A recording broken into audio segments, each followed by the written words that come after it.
Assalamualaikum warahmatullahi wabarakatuh.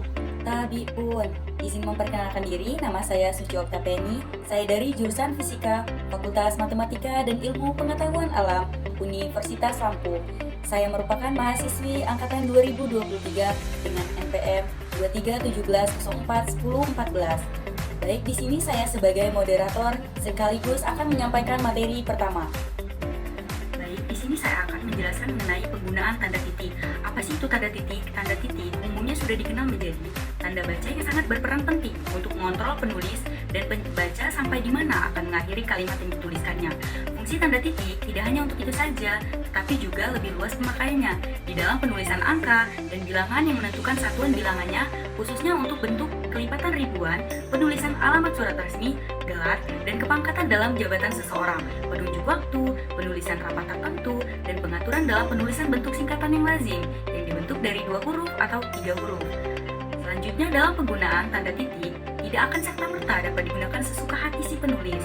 Hal itu karena ada ketentuan yang berlaku sesuai dengan konsep ejaan bahasa Indonesia yang kemudian diatur di dalam Pedoman Umum Ejaan Bahasa Indonesia edisi keempat tahun 2016.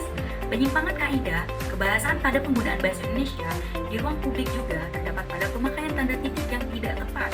Kesalahan-kesalahan ejaan relatif sering dijumpai atau muncul karena ejaan bahasa Indonesia yang tidak tepat, seperti pemakaian atau penulisan huruf, penulisan kata, unsur serapan, dan tanda baca.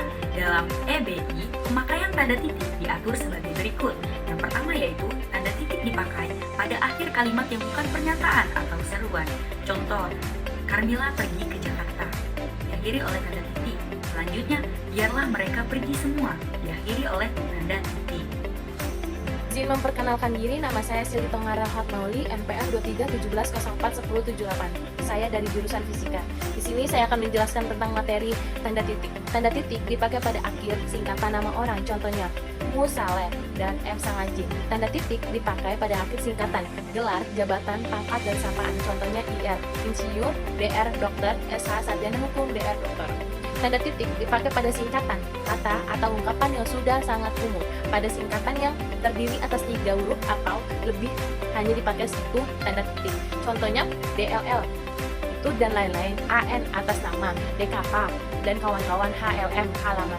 Tanda titik dipakai untuk memisahkan jam, menit, dan detik. Untuk menunjukkan waktu, contoh, pukul 4:25 menit 10 detik. Titik dipakai untuk memisahkan angka triliun, miliar, jutaan, dan ribuan. Contohnya 2 miliar dan 3.500. Titik dipakai untuk memisahkan bilangan ribuan atau kalipatannya. Contohnya, akibat tsunami, korban tewas berjumlah 100.000 orang. Titik dipakai untuk memisahkan nama penulis, tahun, judul, dan kota atau penerbit dalam daftar pustaka. Contohnya, Abri Abdullah 1904 titik Binsari Tabunan Indonesia Bandung Digital. Titik dipakai di belakang angka atau huruf dalam satu bagan atau imikisitar jika angka atas huruf itu merupakan yang akhir dalam deretan angka atau huruf, contohnya penyuntingan dan teknik penyunting. Tanda titik digunakan pada jenis kalimat deklaratif, berita, dan tidak dapat hanya digunakan pada jenis kalimat, pertanyaan atau kalimat semua. Contohnya, KPU akan segera mengesahkan calon legislatif yang sudah mendaftar secara resmi. Tanda titik tidak dipakai dalam singkatan yang terdiri dari huruf-huruf awal kata atau suku kata, atau gabungan keduanya, atau yang terdapat di dalam akronim yang sudah diterima oleh masyarakat, contohnya DPR, Dewan Perwakilan Rakyat, MPR, Majelis Permusyawaratan Rakyat, ABRI, Angkatan Persenjataan Republik Indonesia, SMA, Sekolah Menengah Atas, UUD, Undang-Undang Dasar. Tanda titik tidak dipakai dalam singkatan, lambang, kimia, satuan ukuran, takaran, timbangan, dan mata uang, contohnya CA, kalsium, NTNT, Trinorlunma. Tanda titik tidak dipakai pada akhir judul yang merupakan kepada karangan atau kepada ilustrasi, tabel, dan sebagainya. Contohnya acara kunjungan Presiden Soeharto, layar terkembang. Tanda titik tidak dipakai untuk mengakhiri tanggal, surat, dan nama, serta alamat surat baik dari sisi pengirim maupun penerima surat, contohnya Bogor, 28 Januari 2006 tanpa titik akhir. Titik Tidak dapat dipakai untuk mengakhiri ukuran, panjang, lebar, dan berat. Contohnya 5 kg dan 72 meter. Dan selanjutnya saya akan menjelaskan materi penggunaan tanda koma. Tanda koma atau lazim dikenal sebagai tanda berfungsi untuk menghentikan sementara proses pembelajaran di dalam sebuah kalimat, paragraf, dan rencana. Tanda koma di dalam tulisan akan berfungsi untuk menghentikan sementara ujaran kita dapat perhentian. Waktu persekian detik, lalu kemudian melanjutkan proses pembacaan. Berikutnya, tanda koma perlu dibubuhkan sebagai pemerinci nama wilayah yang ada dalam informasi suatu alamat. Pemberhentian sementara terjadi karena kemungkinan saat informasi itu disampaikan akan hal-hal penting yang ingin ditekankan seperti di dalam sebuah perincian, seruan, dan juga dapat berfungsi untuk memisahkan kata, frasa, klausa yang dapat menyebabkan penafsiran yang berbeda antara si penulis dan si pembaca. Assalamualaikum warahmatullahi wabarakatuh. Sebelumnya izin memperkenalkan diri, nama saya Di sini saya akan melanjutkan materi tentang penggunaan tanda koma. Berikut adalah contoh pengaplikasian fungsi tanda koma dalam penulisan. Yang pertama, tanda koma digunakan untuk sebuah perincian atau pengambilan yang mengacu pada hal-hal atau objek-objek tertentu. Perincian atau pembilangan yang dimaksud harus minimal terdiri dari 3 hal, yaitu contohnya, saya tidak menyukai sikap orang yang sombong, koma, pelit, koma, dan boros, titik. Yang kedua, Suci membeli buku, koma, pena, koma, dan penggaris. Kedua, tanda koma dipakai untuk memisahkan setara yang satu dengan setara yang lainnya yang didahulukan oleh kata seperti tetapi atau melainkan. Contohnya, saya ingin datang tetapi hari masih hujan. Yang kedua, Pak Amir bukan ayah saya, melainkan ayah Budi. Selanjutnya, tanda koma dipakai juga untuk memisahkan anak kalimat dari induk kalimat apabila anak kalimat tersebut mendahului induk kalimat.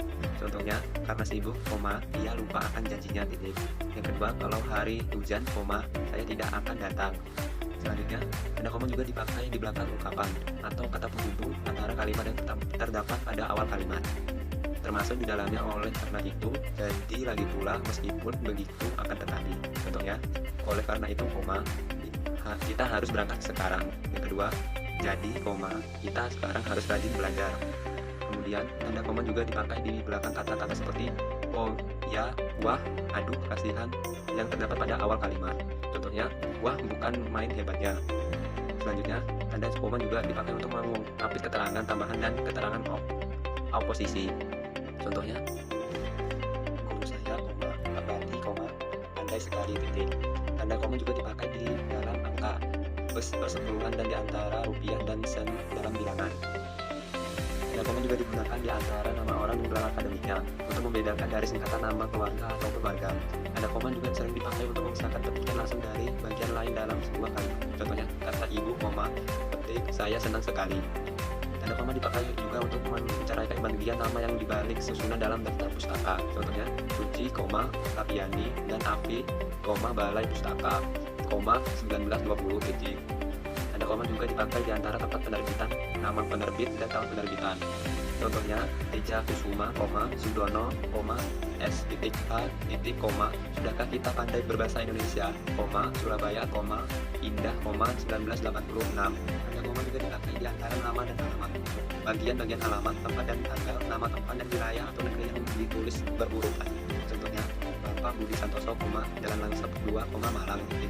Jakarta, 16 November 1977, titik. Surat-surat ini dikirim kepada Dekan Fakultas Hukum, Universitas Erlangga, Jalan Erlangga 4, Surabaya. Perkenalkan, nama saya India Putri dengan NPM 23170418. Di sini saya akan menjelaskan tentang penulisan gelar. Dijelaskan pada pasal 22 ayat 1 Permendikbud 59/2018 menyebutkan bahwa gelar yang diberikan kepada mahasiswa yang telah menyelesaikan semua persyaratan yang diberikan atau dibebankan dalam mengikuti program studi dan dinyatakan lulus. Dan dijelaskan pada pasal 22 ayat 2 menyebutkan bahwa gelar yang diperoleh dari perguruan tinggi inti Indonesia wajib menggunakan bahasa Indonesia. Kebahasaan yang perlu dicermati dalam penulisan gelar akademis mencakup penggunaan huruf kapital, tanda koma, dan tanda titik. Selanjutnya terdapat penulisan gelar pendidikan akademik. Cara penulisan gelar akademik yaitu mengikuti aturan yang berlaku dalam IED seperti aturan tentang penulisan singkatan, pemakaian tanda titik, dan pemakaian tanda koma.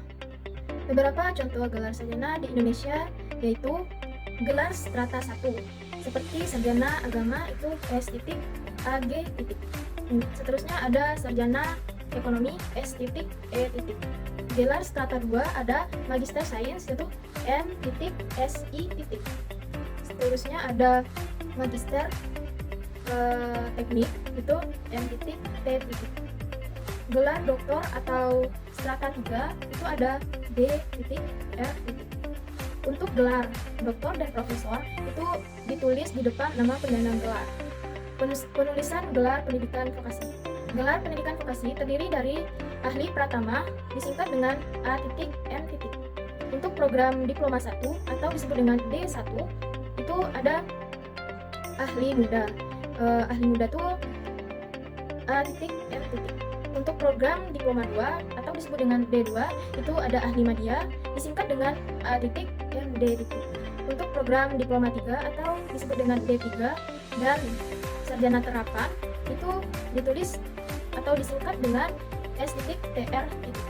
Untuk dokter terapan itu diberi gelar Dr.TR. Selanjutnya ada penulisan gelar dari luar negeri. Ketentuan mengenai penulisan gelar dari luar negeri sama dengan aturan penulisan gelar dari dalam negeri. Seperti M.Sc itu disebut dengan Master of Science. Dan terakhir ada penulisan gelar ganda. Contohnya penulisan gelar ganda seperti Suci, S.Ag, S.H. Misalnya itu ada Putri, S. PD, S.Si.